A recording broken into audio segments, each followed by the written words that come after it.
গরম ভাতের সাথে এরকম একটা ডাল হলে আর সাথে আলু ভর্তা হলে আর কিছু লাগে না। এক থালা ভাত খাওয়া হয়ে যায়। কড়াইয়ে গরম জল করে গরম জলে দিয়ে দেব 1 কাপ মুসুরি ডাল, দিয়ে দেব 1 চামচ নুন আর 4-5টা কাঁচা লঙ্কা।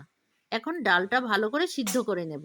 ডালটা সিদ্ধ হয়ে গেলে 1 চামচ হলুদ দিয়ে আবারও কিছুক্ষণ ডালটা ফুটিয়ে নেব।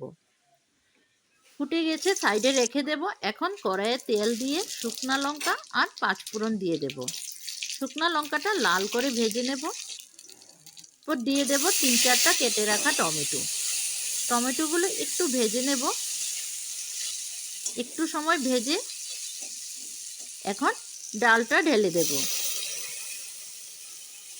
দিয়ে দিয়েছি।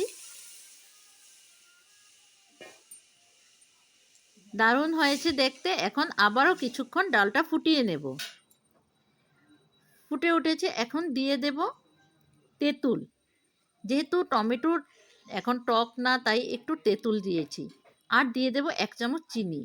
দিয়ে দেব ধনেপাতা। ধনেপাতা ছাড়া তো ডালের স্বাদই আসে না।